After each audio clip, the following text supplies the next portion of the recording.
Jonathan Roumie stepped into the spotlight with the same quiet intensity that had captivated millions as Jesus in The Chosen. But tonight was different. Tonight, he wasn't playing a character. He was about to expose a truth so devastating it would shake the foundation of modern Christianity forever. The packed auditorium fell silent as he took his place across from Joel Osteen, America's most beloved prosperity preacher, whose trademark smile seemed unusually strained under the bright studio lights. What the audience didn't know, what even Osteen himself was about to discover, was that Jonathan had spent the last 2 years investigating something that would change everything. Something hidden in the shadows of Lakewood Church for over 15 years. Something so explosive that when revealed, it would force millions to question everything they believed about faith, prosperity, and the men they trusted with their souls. The tension was palpable as Osteen adjusted his expensive suit, completely unaware that the man sitting across from him possessed evidence that could destroy his entire empire in a single conversation. Evidence that went beyond theological disagreements. Evidence that revealed a pattern of deception so deep, so calculated, that it would expose not just financial fraud, but something far more sinister. Something that had been carefully buried beneath layers of legal documents, corporate structures, and strategic silence. But Jonathan Roumie had found it all. And tonight, in front of millions of viewers, he was about to reveal the truth about what really happens behind the closed doors of America's wealthiest church.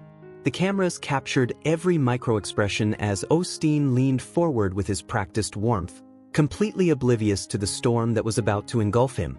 This wasn't going to be just another friendly interview about faith and success. This was going to be a reckoning that would expose the dark machinery behind the prosperity gospel and reveal why the man who preaches about God's abundance might be the last person on earth you should trust with your faith. What Jonathan reveals in the next few minutes will leave you speechless and change how you see prosperity preaching forever. Stay with me because this story gets more shocking with every word. This wasn't just going to be another theological debate between two different approaches to Christianity. What you're about to witness is the complete dismantling of a religious empire that has convinced millions of faithful believers to empty their bank accounts while their so-called shepherd lives in luxury beyond imagination. For too long, people have suffered in silence, wondering why their faith isn't producing the miracles they were promised, questioning whether their struggles mean God doesn't love them, sending their rent money to millionaire preachers who promise divine returns that never come. If you believe that truth matters more than comfortable lies, if you're tired of watching prosperity preachers get richer while their followers get poorer, if you've ever wondered what really happens to the millions of dollars donated to these mega ministries, then hit that like button right now and drop a fire emoji in the comments because what you're about to hear will expose the machinery of spiritual manipulation that has been operating in plain sight for decades. This isn't just about Joel Osteen. This is about a system that has turned faith into a business model and transformed churches into profit centers where hope is the product and desperation is the target market. Jonathan Roumie didn't come to this interview unprepared. He came armed with documents, testimonies, and evidence that would reveal how prosperity theology creates victims, not victors. How it preys on the most vulnerable people in our society and convinces them that their poverty is proof of their spiritual failure. How it takes the beautiful message of God's unconditional love and turns it into a pay-to-play scheme where blessings have price tags and miracles require credit card payments. The audience in that auditorium thought they were attending a friendly discussion about faith and success. What they were actually witnessing was the moment when one of America's most powerful religious figures would be forced to answer for decades of calculated deception.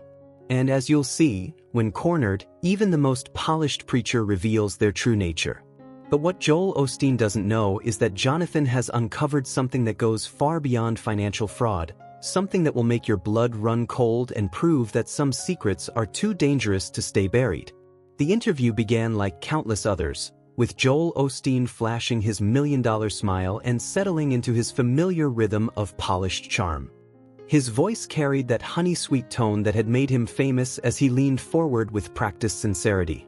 "Jonathan," he began, his eyes twinkling with manufactured warmth, "I have to say, your portrayal of Jesus in The Chosen is beautiful, but I wonder if you're doing believers a disservice by focusing so much on suffering and struggle. People today need hope, prosperity, victory. Don't you think showing them a Jesus who lived in lack might be limiting their faith in what God wants to do in their lives? The audience murmured in agreement, nodding along with Osteen's familiar prosperity gospel talking points. It was the same message they'd heard 1,000 times before, that poverty was a choice, that struggle was a lack of faith, that God's love could be measured by bank account balances. But Jonathan remained perfectly still, his penetrating gaze fixed on Osteen with an intensity that seemed to see right through the polished exterior to something darker underneath. When Jonathan finally spoke, his voice was calm but carried an undercurrent of steel that made the entire auditorium lean forward. You know, Joel, that's interesting that you mention what God wants to do in people's lives, because I've been researching exactly what your ministry has been doing in people's lives for the past 15 years, and I think the audience deserves to know the truth about where their donations really go and what actually happens to the people who believe your promises. Osteen's smile flickered for just a moment, like a candle in the wind, before he quickly recovered his composure. But those watching carefully could see something shift in his eyes, a flash of wariness, perhaps even fear. Well, of course we're transparent about our ministry, he said, his voice still smooth but carrying a slight edge. Lakewood Church has touched millions of lives, brought hope to families around the world. When God blesses a ministry with success, it's because he approves of the message we're sharing. But Jonathan wasn't finished. He tilted his head slightly, studying Osteen like a scientist examining a specimen under a microscope. Millions of lives touched, he repeated slowly, letting each word hang in the air. That's exactly what I want to talk about, Joel. Because I've been speaking with some of those people whose lives were touched by your ministry, and their stories might surprise this audience. In fact, one story in particular is going to change how everyone here sees prosperity theology forever. The tension in the room was becoming unbearable. Osteen's practiced smile was starting to look strained, and beads of sweat were beginning to form on his forehead despite the air conditioning. The audience could sense that something was happening, something bigger than a simple theological disagreement, but they had no idea how deep this rabbit hole was about to go. What Jonathan reveals next will expose the human cost of prosperity preaching and prove that behind every religious empire, there are real victims whose stories have never been told, until now. Jonathan reached into his jacket and pulled out a manila folder, his movements deliberate and measured like a prosecutor about to present the most damning evidence in a capital case. The simple action sent a visible shock through Joel Osteen, whose trademark smile completely vanished as he realized this wasn't going to be just another friendly theological discussion. His hands instinctively gripped the arms of his chair, knuckles turning white as he watched Jonathan open the folder with the precision of someone who had been preparing for this moment for months. Before we continue talking about God's blessings and prosperity, Joel, I think this audience needs to meet someone whose life was profoundly touched by your ministry, Jonathan began, his voice carrying a weight that made every person in the auditorium lean forward. Her name was Angela Rodriguez, and she was a 38-year-old widow from San Antonio who started watching your television broadcasts in 2019, just 6 months after losing her husband to cancer. The auditorium fell into a profound silence as Jonathan revealed photographs from the folder, images of a woman with kind eyes and a hopeful smile, holding the hand of a young boy who couldn't have been more than 10 years old. Osteen's face had gone pale, but he seemed frozen, unable to speak or move as the story began to unfold. Angela was struggling, Joel. Not just emotionally, but financially. Her husband's medical bills had consumed their savings, the life insurance barely covered the funeral expenses, and she was working 3 part-time jobs just to keep her son in school and maintain their small apartment. But she had faith. She believed that God had a plan, that somehow things would work out. Jonathan's voice carried genuine emotion as he painted the picture of a woman clinging to hope in her darkest hour. He pulled out what appeared to be handwritten letters, dozens of them, carefully preserved and organized. Angela started sending small donations to your ministry, $5 here, $10 there, money she really couldn't afford to give, but she believed your message that sacrificial giving would unlock God's blessings in her life. And your ministry responded, Joel. Boy, did they respond. Osteen attempted to find his voice, his usual pastoral tone strained and defensive. Jonathan, we appreciate every gift, no matter how small. We have programs to help people in need. If someone was struggling, we would have. Would have what? Jonathan interrupted, his voice sharp as a blade. Let me tell you what your ministry actually did when they identified Angela as what your internal documents call a high potential sacrificial giver. Within 3 months of her first $5 donation, Angela was receiving daily emails, weekly phone calls, and monthly personal letters from your staff, each one more urgent than the last. The audience was riveted as Jonathan pulled out printed emails and phone logs, evidence of a systematic campaign that had targeted a grieving widow. Your fundraising team identified Angela's emotional vulnerability and financial desperation, then crafted a personalized strategy to extract maximum donations. They told her that her late husband was watching from heaven, hoping she would have enough faith to unlock the financial breakthrough God wanted to give her family. The auditorium erupted in gasps and whispers of shock. This wasn't just about prosperity theology anymore. This was about psychological manipulation of someone in their most vulnerable state. Jonathan's voice grew stronger, more authoritative as he continued revealing the devastating truth. Over 18 months, Angela gave $23,000 to your ministry, Joel. Money she borrowed against her car, money she took from her son's college fund that her husband had started, money she desperately needed for rent and groceries. Because your staff convinced her that each sacrifice was a seed that would multiply back to her, that her financial struggles were just God testing her faith before releasing his abundance. Osteen's practiced composure was completely crumbling. Sweat was visible on his forehead, his hands were trembling slightly, and his voice came out as barely more than a whisper. We don't pressure people to give beyond their means. We teach biblical principles about faith and generosity, but we would never. Biblical principles? Jonathan's voice boomed across the auditorium with righteous indignation. Is it a biblical principle to tell a widow facing eviction that she needs to give her rent money to prove her faith? Because that's exactly what your spiritual counselor told Angela Rodriguez in March of 2021 when she called your prayer line asking for help. The revelation hit the audience like a physical blow. People were standing, some crying, others shouting in disbelief at the callousness being exposed. Jonathan pulled out what appeared to be an official document, holding it up for everyone to see. Angela Rodriguez died of a stress-induced heart attack on September 15, 2021, Joel. She was found in her car outside a food bank, clutching a letter from your ministry asking for one more breakthrough offering to help her overcome the financial obstacles that were blocking God's blessings.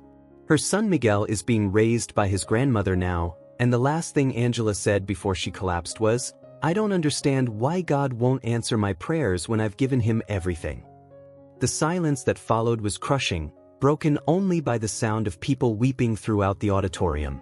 This wasn't just a story about theological differences, this was about a real woman, a real family destroyed by spiritual manipulation disguised as ministry.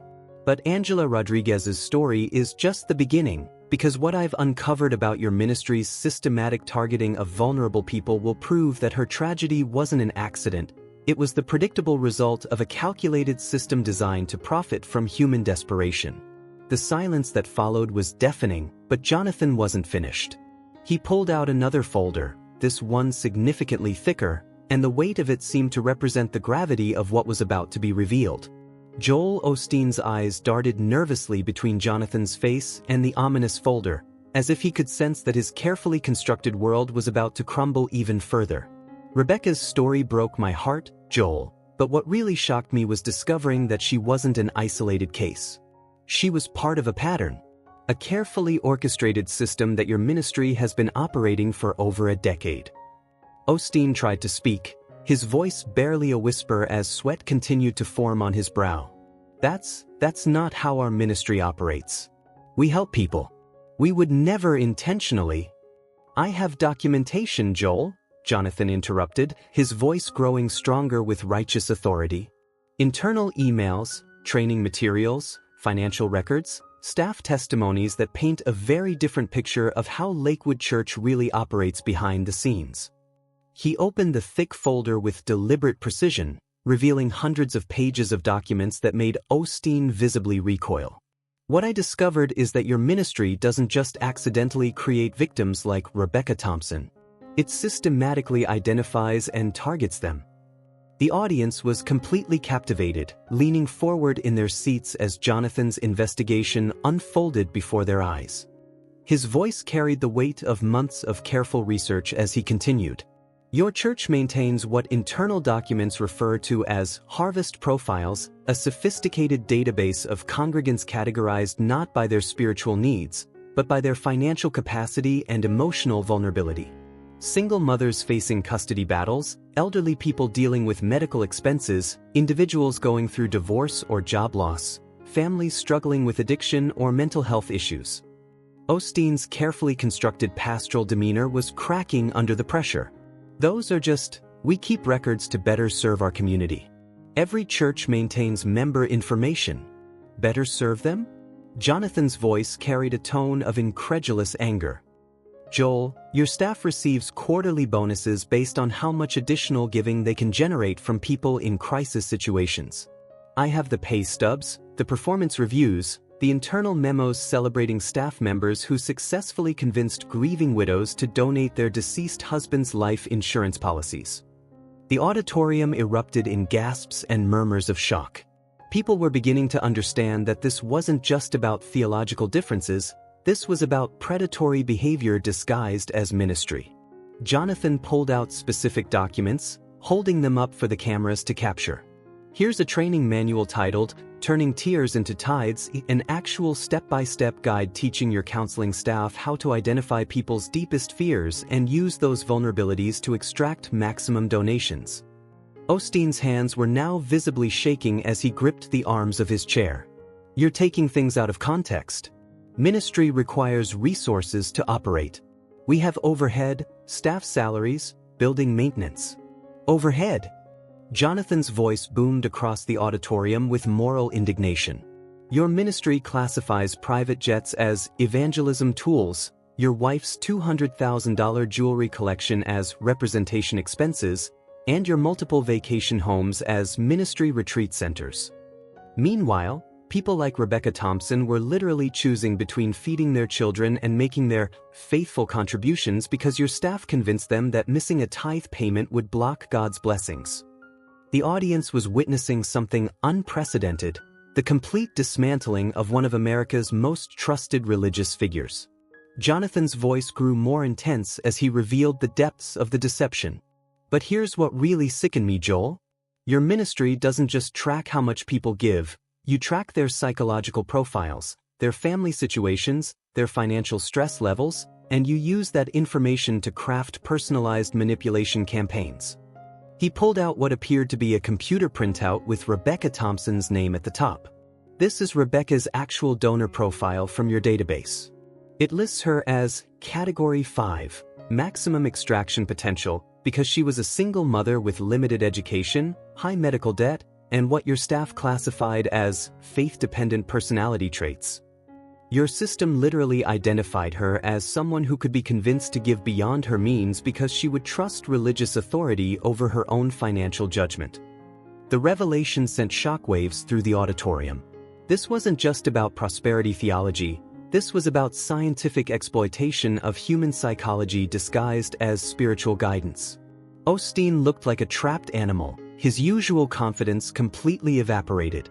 Your ministry has generated over $340 million in donations from people classified as financially vulnerable over the past 5 years, Jonathan continued, his voice carrying the authority of undeniable evidence. These were individuals giving money they couldn't afford to give, believing your promises of divine returns, while your family accumulated wealth that most people can't even comprehend. But what I discovered about how your ministry handles people who can't keep up with their giving commitments will prove that this goes beyond exploitation. It's systematic spiritual terrorism designed to keep victims trapped in cycles of guilt and financial desperation. Jonathan set the thick folder aside and reached for a smaller, leather-bound document that seemed to carry even more weight than everything that had come before. The simple action sent visible terror through Joel Osteen, whose breathing had become shallow and rapid. But what I'm about to share with you goes beyond financial manipulation, beyond targeting vulnerable people, beyond even the systematic exploitation we've already discussed. This is about what happens when people like Rebecca Thompson try to speak out about their experiences. The auditorium was so quiet you could hear a pin drop. Every eye was fixed on the leather folder in Jonathan's hands as he opened it with the reverence of someone handling sacred evidence. Meet David Martinez, a former Lakewood Church staff member who worked in your donor relations department from 2017 to 2020. He's the one who provided me with most of these internal documents, and his story will show you just how far your ministry will go to protect its image. Osteen's face had gone from pale to gray, his mouth opening and closing like he wanted to speak but couldn't find the words. The confidence that had defined his public persona for decades was completely gone, replaced by the look of a man watching his carefully constructed world collapse in real time. David started noticing the targeting patterns we discussed, Jonathan continued, his voice steady but carrying an undercurrent of controlled fury. He saw how the ministry was systematically exploiting vulnerable people, so he did what any person with a conscience would do. He tried to raise concerns internally. He went to supervisors, wrote memos, even requested meetings with you personally to discuss the ethical implications of these practices. The tension in the room was suffocating as Jonathan pulled out a stack of official-looking documents. But instead of addressing his concerns, your ministry did something far more sinister. They initiated what they called reputation protection protocols. David Martinez wasn't just fired, Joel. He was systematically destroyed. Osteen finally managed to croak out a response. That's not true. We would never. I have the signed documents, Joel, Jonathan said, his voice like steel. Non-disclosure agreements backed by threats of financial ruin. David was forced to sign papers agreeing never to speak about his time at Lakewood Church under penalty of a $500,000 lawsuit. But that wasn't enough for your ministry, was it? You also used your connections to ensure he couldn't find employment anywhere in the Houston religious community. The audience was in complete shock, some people standing, others covering their mouths in disbelief. This wasn't just about prosperity theology anymore. This was about a religious organization operating like a criminal enterprise. Jonathan's voice grew stronger, more prophetic. But here's where your ministry made a fatal mistake, Joel. David Martinez kept copies of everything. Every email, every training document, every piece of evidence showing how your organization systematically silences anyone who tries to expose the truth. And he wasn't the only one. The leather folder opened to reveal a list of names that made Osteen visibly recoil. 17 former staff members, Joel. 17 people who witnessed the inner workings of your ministry and tried to speak out about what they saw. 17 individuals who were threatened, intimidated, and legally silenced by your organization's army of lawyers and private investigators. Jonathan stood now, his presence filling the stage with an almost divine authority. But what your ministry didn't count on was that these 17 people would eventually find each other. They formed their own network, sharing their experiences, documenting the patterns of abuse, and building a case that would eventually expose everything. Osteen was completely broken now, slumped in his chair, all pretense of pastoral authority gone. "You don't understand," he whispered. "The ministry, it's bigger than just me. There are systems, expectations. It's not as simple as." "It's exactly that simple," Jonathan cut him off with devastating finality. "You had a choice, Joel. Every day for 15 years, you had a choice between serving people or exploiting them. Between using your platform to help the hurting or profit from their pain. And every single day, you chose greed over grace, manipulation over ministry, silence over truth. But what these 17 whistleblowers uncovered about your ministry's financial operations will prove that everything we've discussed so far is just the tip of the iceberg, and the real bombshell is about to drop that will change how America sees prosperity preaching forever." Jonathan reached for one final document. And this time even the cameras seemed to zoom in instinctively, sensing that the most explosive revelation was yet to come. Joel Osteen had given up all pretense of composure, sitting hunched in his chair like a man awaiting execution, but what he didn't know was that Jonathan had saved the most devastating truth for last. Those 17 whistleblowers didn't just document your ministry's practices, Joel. They uncovered something that will fundamentally change how people understand what prosperity preaching really is: a coordinated network. The auditorium held its collective breath as Jonathan opened what appeared to be a detailed organizational chart. What David Martinez and his colleagues discovered is that Lakewood Church isn't operating independently. You're part of a sophisticated network of prosperity ministries that share resources, strategies, and most importantly, information about donors across the country. Osteen's eyes widened in panic as he realized the true scope of what was being exposed. You can't prove. Those are just ministry partnerships. Ministry partnerships? Jonathan's voice carried the authority of a prosecutor delivering a closing argument. Is that what you call the database containing personal financial information on over 2.3 million Americans who have donated to prosperity ministries nationwide? Information that's been shared between your organization and 47 other prosperity churches to maximize extraction from vulnerable believers. The revelation hit like a thunderbolt. This wasn't just about one corrupt ministry, this was about an entire industry built on exploiting faith for profit. When Rebecca Thompson lost her home, Joel, her information was immediately shared with 12 other prosperity ministries who began targeting her with emergency breakthrough campaigns. When she was living in that homeless shelter, she was still receiving dozens of letters promising that just one more sacrificial gift would unlock God's abundance in her life. Jonathan stood, his presence commanding the attention of millions of viewers as he delivered the most damning evidence of all. But here's what proves this entire system is nothing but organized spiritual fraud. Your network tracks something called lifetime giving potential. Every person who donates to a prosperity ministry gets a score based on their psychology, their financial situation, and their level of desperation. The higher the score, the more aggressively they're targeted across the entire network. The audience was in complete uproar now, with people shouting, crying, and demanding answers. But Jonathan commanded silence with a raised hand, his voice rising with prophetic power. Rebecca Thompson had a lifetime giving potential score of 847 out of 1,000 Joel. The highest category, reserved for people who will literally give until they die.